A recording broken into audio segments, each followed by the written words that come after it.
my response might sound a little tough, but I'd kill him, I'd bury him.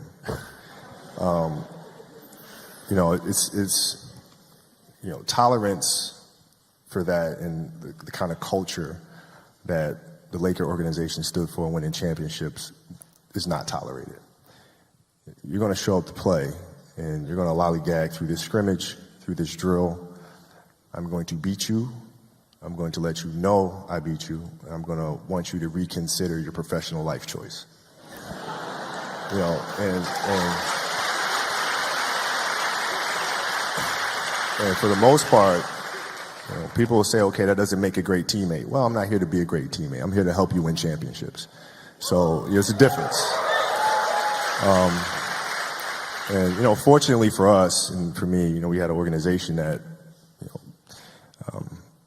it was championships or nothing. And they were really good about identifying that and bringing players in here that had that competitive streak and, you know, getting rid of the ones that did not. If I got to fight to get you in the gym, that's a problem.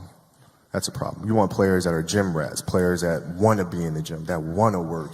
And then from there, you build on top of that. But if you're lazy, man, I don't want to talk to you. I won't deal with you. You're going to make me feel dumber. You know, you know, you're going to lower my level. I don't think so. You can go over there. There's plenty of teams in here where you'll fit right in. But your first 3 seasons, then the one game, it's the last game of the season you play Utah. Yeah. The one where you shoot 3 air balls at the end. 5. It was like 5. And then you hit one and his system doesn't go in, right? Mm-hmm. Moses, not Malone, one of the Malones came and spoke to you. I don't know who it was, from the Jazz. Malone, he was saying something, you were not even paying attention. Shaq was whispering something in your ear. What did Shaq say to you in that moment? I don't even know. You don't remember? No, I wasn't paying attention. Got you know, like it was, you know, like for me, it's maybe it's a little like asshole of me or whatever, but whatever. He was trying to whisper encouraging things. I was like, I'm fine. Okay, I shot 5 air balls on national TV in front of millions of people that cost us the series, and I'm 18. I'm fine, dude. How do you get there how does somebody get there mentally with that public humiliation? To some people hurts them and they don't come back? Well, you know, you got to look at the reality of the situation. You know, like for me, it's not, you know, you kind of got to get over yourself. Like, it's not about you, man. Like, okay, you feel embarrassed. You're not that important. Like, get over yourself. That's where you go. Get over yourself, right? Like, you're worried about how people may perceive you, and like you're walking around and it's embarrassing because you shot 5 air balls. Get over yourself, right? And then after that, it's okay, well, why did those air balls happen? Got it. High school, year before, we played 35 games, max, right? Week in between, spaced out, plenty of time to rest. In the NBA, it's back to back to back to back to back to back to back. I didn't have the legs. So you look at the shot, every shot was online. Every shot was online, but every shot was short, right? I got to get stronger. I got to train differently. The weight training program that I'm doing, I got to tailor it for an 82-game season so that when the playoffs come around, my legs are stronger and that ball gets there. So I look at it with rationale and say, okay, well, the reason why I shot air balls is because my legs aren't there. I go, well, next year they'll be there. That was it. Done. Done. But it's simple. Like, if you do the math on this, right? Like, if you're thinking about how often kids are playing, right? And I tell this to my daughter and my daughter's team as well that I coach. It's a simple thing of math. If you want to be a great player, if you play every single day, 2-3 hours, every single day, over the course of a year, how much better are you getting? Most kids will play maybe, you know, an hour and a half, 2 days a week. Right. Do the math on that. It's not going to get it done. It's not going to get it done, right? So if you're obsessively training 2-3 hours every single day over a year, over 2 years. Probably could have made the announcement as early as last season. And I said, you know, if unless something changes, next season is going to be my last season. And then finally I realized, I said, well, you can't make this decision based off of something changing. This is something that's internal. Do you want to do this or not? And if the answer is no, then that passion is no longer there the way it used to be. So just let it go. So there's nothing that could change your mind at this point. There's no streak of success or no zero. When we hear words like one-word descriptions of you, I would say competitor. Who's on your short list of best competitors you've faced? Michael Jordan, Allen Iverson are the two that come to mind immediately because they were relentless. Now Michael, his relentlessness was amazing, and Scotty's as well, on both ends of the floor. And then, my generation, AI was much the same. I mean, from opening tip to the end, I mean, this guy was just going and going and going. And he'd always put you in jeopardy. So those two guys are the most competitive I faced. Who came the closest to being the Kobe stopper? The Kobe stopper. Well, the player I always had the most trouble with individually was always Tony Allen. Always. Bruce Bowen was a great defender. See, that was the name that was on my tongue, Yeah. but Tony Allen, No, Bruce was a great defensive player. Rajah Bell was a great defensive player. even though he was just that kid, who is that kid? Yeah. Well, I didn't know at the time. I found out, but I didn't really know. Now, if you were going to write letters to the 3 most influential people in your life, who would they be to? What would they say? Well, from a basketball perspective, I would say I'd write one to Michael, Bill Russell, and Jerry West. Saying what? Saying thank you for your mentorship. Thank you for always being there for me when I reach out and call. If you were having a conversation, you at 37, and I'm Kobe at 18, what would you tell the young Kobe? I would say focus on human nature. You have to balance out understanding human nature with the obsession to understand exact tactics of basketball. And as I've gotten older, I understood you can execute till the cows come home, but if you don't understand human nature, if you don't understand how to relate to others, if you don't understand what makes them tick, you're never going to win a championship. For those 5 championships, are you able to rank them? Are you able to say this one was more significant to me, or this one meant more, or this one was more special? How do you rank them? I think the standard answer should be no. They're just like kids. They're all special in their own way. But that's just not true. When we beat Boston in 2010, that for me that's number 1 with a bullet, because going up against 3 sure Hall of Famers, being down the series 3-2, having lost to them in 2008, and understanding the history and the rivalry and all that goes on there, and having a broken finger, playing with a cast on. All of those things make that championship more special than the rest. When you do hang it up here at the end of the year, and you're 1 shy of that number 6, is that going to eat at you? No, I did everything I possibly could, and it sounds crazy to say I won 5 championships and come up 1 short. But honestly, I'm okay with that. It just wasn't in the cards for me to get 6 or 7, but I did everything possible to try to make it happen. And I can live with that any day. If you could have a do-over in your career, what would it be? If I had a do-over, I think I would take more of a leadership role in talking to Shaq earlier, before things went south. How did you mend fences with Shaquille, with Phil Jackson?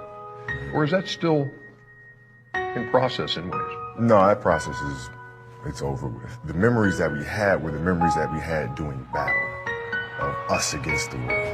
You know what I mean? Coming out on top.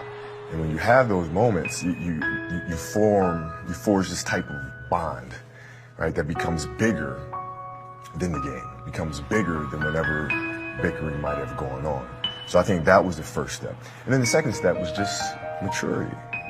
We were both much, much older than we were at the time. And with Phil, when Phil came back to coach in 2006,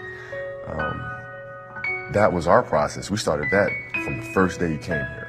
When he came back and said, you know what, I want to come help you get these next championships. And I said, Phil, it is not my job to judge or to hold grudges. I understand more than most people that people make mistakes, and we move on. What do you think you're going to miss the most? I think the puzzle of trying to figure out how to get the best out of my teammates, the challenging of them, the relationships I have with them, and then watching them develop from training camp all the way in through the postseason and then to the finals where they're the best version of themselves. You know, that process is the thing that I'll miss the most. You see yourself being a TV guy? No. Really? Yeah, I just, I don't know if I have the patience to do TV. Doesn't require much. No. Charles, Kenny, Yeah. me, you and Shaq side by side. It'd be so mean, warm and fuzzy. You know what's crazy to me is, looking at Charles, you're looking at a transition of a player from, athlete to post. And he's certainly a blueprint. And he found what he loves to do and what he's great at and he loves doing, and there you are. If it does intrigue you, I mean, when could you start? Can we just get an agreement here today? Yeah, Okay. yeah. We can have some type of agreement. We'll shake on it. There you go. I'll do 60% of revenue split All right. on the show. Excuse me, let go of my hand. What we want to do is use sports as the greatest metaphor for life.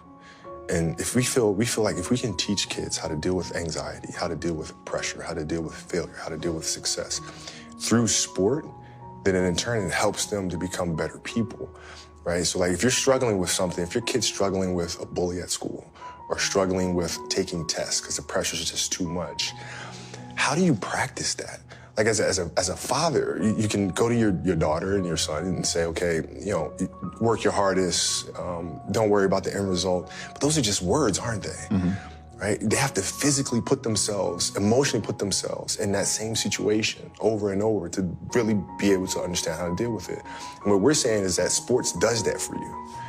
So now through sport, when you practice every day and you're playing these games and you have these emotional challenges, you get used to figuring out how to navigate yourself through, which in turn helps you to become a better test taker and vice versa.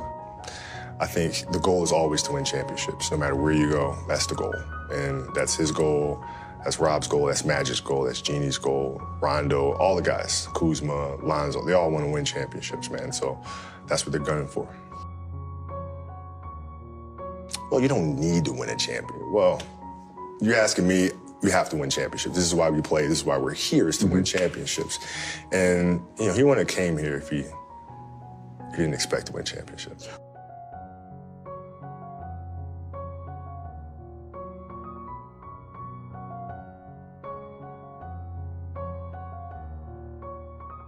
Well, to me, it's just really simple.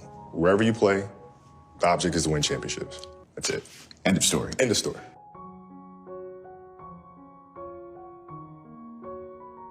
Never. Here's the thing, is for us athletes, it's really hard to transition from that, right? And I was really personal about it when I wrote Dear Basketball.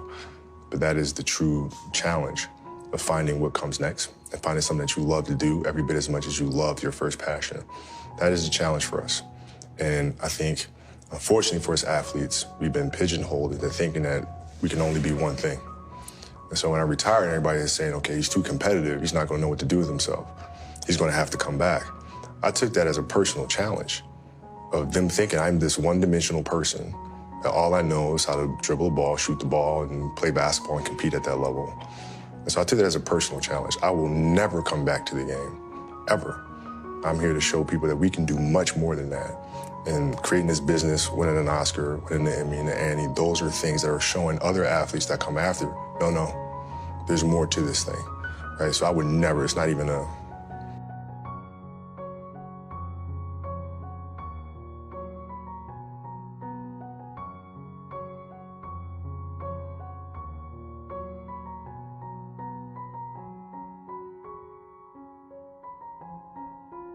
the challenge became, how do I take the lessons that I learned through the game of basketball and translate them into building the studio, right? What are the things that I can take from that? The discipline, the commitment, the team and community.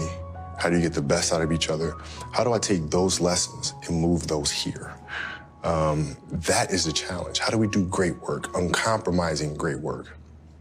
You're not looking at the bottom line. You're focused on the product first.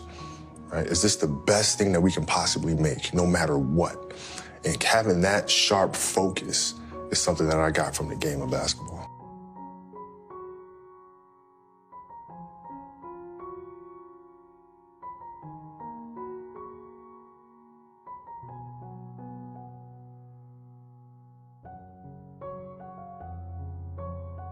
you know, I'll sit and I'll think and I'll create. You know, I write them all out and create the characters, create the rules, the structure.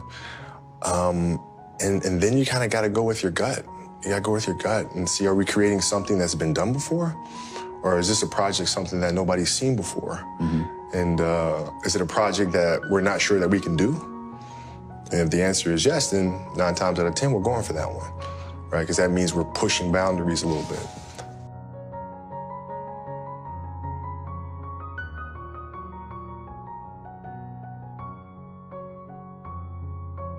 I love creating. I love creating, I love directing, I love producing. I don't love acting. I don't love being in front of the camera. I like trying to figure out if the arc of the story is the right one. There's about a 0% chance that I come back and play. So not even like a Nothing. 0. You're toast. You're finished. Done. As a player. That's it. Did last year at any point with you going through your first season not Yeah. playing basketball? Never. Not once did you think Never. about it?